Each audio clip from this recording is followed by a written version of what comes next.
இந்த கூட்டத்தில் வேட்பாளர்களை அறிமுகப்படுத்துகிற கூட்டம் அப்படின்னு சொன்னாங்க. ஆனால் என்னை பொறுத்த வரைக்கும் இது நம்ம மக்களுக்கான காப்பாளர்களை அறிமுகப்படுத்துகிற ஒரு கூட்டம். அப்படின்னு தான் இதை நான் சொல்லணும். நம்ம கட்சிக்காரங்களுக்கு தேர்தலை ஃபேஸ் பண்ண எக்ஸ்பீரியன்ஸ்லாம் இல்லை அப்படி இப்படின்னு சொல்லுவாங்க. நம்மளுடைய வேட்பாளர்கள் எல்லாருமே ரொம்ப சாதாரணமான குடும்பத்திலிருந்து வந்திருக்கிறாங்க. அவங்க பின்னாடி பெரிய பேக்ரவுண்ட்லாம் இல்லை அப்படி இப்படின்னு சொல்லுவாங்க. நான் அவங்க எல்லாருக்கும் ஒன்று சொல்கிறேன். ஒரு எம்எல்ஏனா எப்படி இருக்கணும்னு நான் சொல்கிறேன். ஒரு எம்எல்ஏன்றது சும்மா அனுபவத்தை வச்சுக்கிட்டு கொள்ளை அடிக்கிறவங்களாலாம் இருக்கக்கூடாது.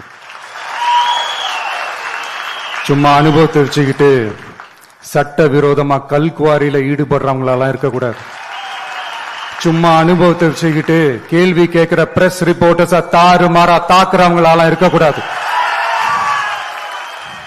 இன்னும் ஓப்பனா சொல்லணும்னா, இந்த திமுகவிலிருந்து வந்த ஒரு எம்எல்ஏ மேல கொள்ளையடிச்ச கேஸ் இருக்குது, போதைப் பொருள் கடத்தல் கேஸ் இருக்குது, திருட்டு கேஸ்லாம் இருக்குது. திருட்டு கேஸ்லாம் ஜெயிலுக்கு போயிட்டு வந்தவர் ஒருத்தர் இருக்கிறார். நீங்க கூட யோசிக்கலாம் அவர் யாரு அப்படின்னு. நீங்க யோசிக்கலாம் அந்த எம்எல்ஏ யாருன்னு உங்களுக்கு யோசிக்க தோணும். இன்னொரு க்ளூ வேணா நான் தரேன். அந்த திருட்டு கேஸ்ல உள்ள போயிட்டு வந்தவரை யாருக்கு எதிராக இந்த திமுக தேர்தலில் நிக்க வச்சாங்க தெரியுமா? இன்னைக்கு அவங்க கூட்டணியிலேயே மூச்சுக்கு 300 தடவை முட்டு கொடுக்கிற ஒரு மிகப்பெரிய ஒரு தலைவருக்கு எதிராக. அந்த தலைவரை தோக்கடிக்கணும்னு தான் 1996 அவருக்கு ஆப்போசிட்டா இந்த எம்எல்ஏவை நிக்க வச்சாங்க. மரியாதை நிமித்தமா அந்த தலைவர் பேருங்க நான் சொல்ல வேணாம்னு நினைக்கிறேன். ஸோ இப்படியெல்லாம் இருக்கிறாங்க எம்எல்ஏஸ். நான் லிஸ்ட் போட்டு சொன்ன மாதிரி.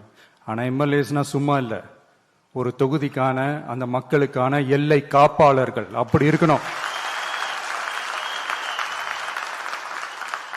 களத்துல மக்களோட மக்களா நிக்கிற மாதிரி ஆளுங்களை தான் நான் செலக்ட் பண்ணியிருக்கிறேன். நான் எல்லா இடத்துலையும் எல்லா நேரத்திலையும் ஒரே நேரத்தில் நான் போய் நிற்க முடியாது இல்லையா?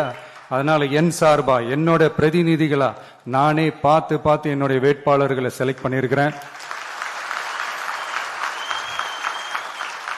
நம்மளுடைய அக்கா, நம்மளுடைய தங்கை, நம்மளுடைய அண்ணா, தம்பி அப்படின்னு சொல்லி நம்மளுடைய வேட்பாளர்களை செலக்ட் பண்ணி இன்னைக்கு உங்க முன்னாடி நான் ஒப்படைக்கிறேன்.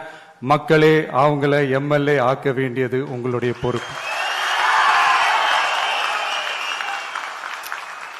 செய்திகளை உடனுக்குடன் தெரிந்து கொள்ள கீழ்கண்ட கேபிள் மற்றும் டிடிஎச் நெட்வொர்க்குகளில் எம் நாடு செய்தி தொலைக்காட்சியை காணுங்கள். பாதகம் செய்பவரை கண்டால் நாம் பயம் கொள்ளலாகாது பாப்பா. மோதி மிதித்து விடு பாப்பா, அவர் முகத்தில் உமிழ்ந்து விடு பாப்பா. அண்மை செய்திகளை உடனுக்குடன் தெரிந்து கொள்ள இணைந்திருங்கள் எம் நாடு தொலைக்காட்சியுடன்.